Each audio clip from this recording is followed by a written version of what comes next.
Hi there, this is Josh from Literary Gladiators, and today, to observe Independent Bookstore Day, I'm going to be doing a book haul from an independent bookstore. While I was in Hoboken, I paid a visit to Little City Books, which is off of Bloomfield and First Street, and I must say that I really had a spectacular time. I got 9 books, and I plan to get more when I pay a visit to Little City Books in the future, because they have such a great selection, and their associates are just very kind people. They are very helpful. They're very enthusiastic. You can tell that they have a great interest in what they do. And because I got $75 or more in books, I got a Little City Books tote bag, which is always a great perk. The first book that I got while I was at Little City Books is The Best American Essays of 2017, with guest editor Leslie Jamison, and the series editor is Robert Atwan. This was at the very front of the store in a clearance rack, so I got this for 50% off, and I thought it was a really great grab, and it has some really interesting current affairs that it goes over, and I really want to get into the topics at hand and hear from different points of view. I read Best Science and Nature Writing and really enjoyed myself. I got so much out of it, and I think that these series are quite intriguing, and I look forward to delving into them a bit more. Next thing that I got is this is the first time I saw this in a physical form anywhere. I saw it online, but that is Infinite Tuesday, an autobiographical riff by Michael Nesmith. Mike Nesmith is a member of the Monkees. He was a part of the original television series back in the late 60s. And since then, he's been on and off. I'm going to be going to see him and Mickey at a show in June. It's going to be the Monkees Present the Mike and Mickey Show. Peter Tork is sitting this one out, but it should be really exciting nevertheless. I would say that Mike Nesmith is my favorite of the Monkees. I think that his contributions to the group, to singing, songwriting,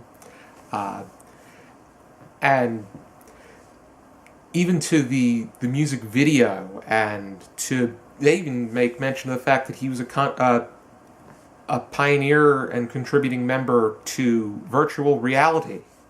I'll be interested to read into all of that. I know that the Monkees, when they first started, were somewhat of a flop. They didn't do as well as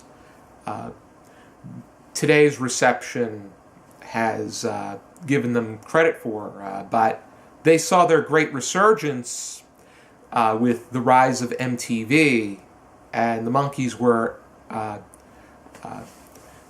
brought back, the repeats, and that helped springboard a reunion during the mid to late 80s. They came back for their 20th anniversary. And I'll be really interested to see Mike Nesmith's take on his life and times. Next thing that I got is Maniac Magee by Jerry Spinelli. Funny enough, I have yet to read Maniac Magee. I was never assigned to read it. But I've heard great things about it. I know Ari has had great things to say about Jerry Spinelli, and this may be something that I read for a discussion come season 8. Next thing that I got was quite attention-grabbing in itself, and that is the Leonard Cohen Everyman's Library Pocket Poets. This is a collection of Leonard Cohen's poetry and lyrics. In a way, a lot of his lyrics read as poetry. He's very interesting with how both of them can blend well together. He's kind of in the vein of Bob Dylan. I think that Leonard Cohen's poetry is a bit more straightforward, but I wanted to make sure that Hallelujah was in here because that would make this a legitimate Leonard Cohen collection, and since I found it in there, I decided I would pick it up.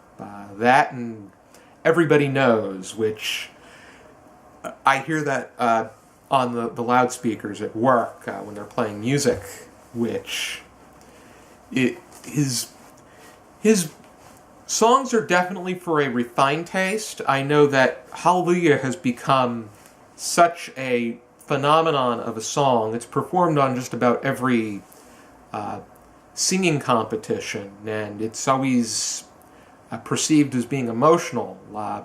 I think that the emotion, though, is driven by its one of its earliest covers by Jeff Buckley. Jeff Buckley drowned in a river at a very young age, and I think that between that and the emotion that he put into the song, it really it creates that form of emotion. In actuality, Hallelujah had to do with a sinful pleasure kind of lifestyle. But I'm really eager to read into Leonard Cohen's poetry, and I think that this would definitely be interesting to discuss at some point. Next thing that I got is Cannibalism, a perfectly natural history by Bill Schutt, with illustrations by Patricia J. Wynne.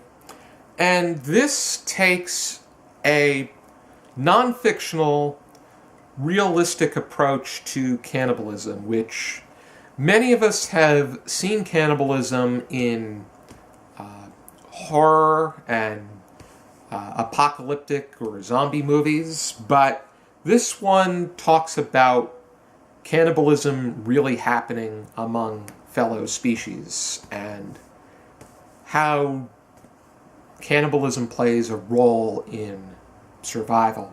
I'll be interested to read into this in case for some reason I want to use it in some of my own writing. It would be quite interesting to take a more realistic approach in literature to this topic at hand.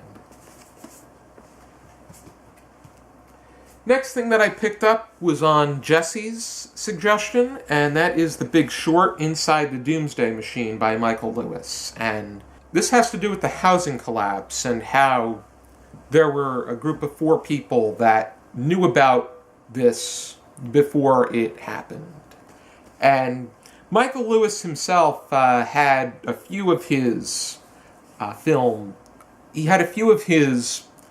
works adapted into films, most notably The Blind Side, about Michael Orr, and Moneyball, about a baseball general manager, Billy Beane, and how he and his methods to rebuilding different teams in Major League Baseball. Next thing that I picked up is New Jersey Noir. This is part of the Noir series, which started with Brooklyn Noir. I have some of the Brooklyn Noir books. I have Trinidad Noir and Tel Aviv Noir. I'm happy that I got New Jersey Noir because New Jersey is my home.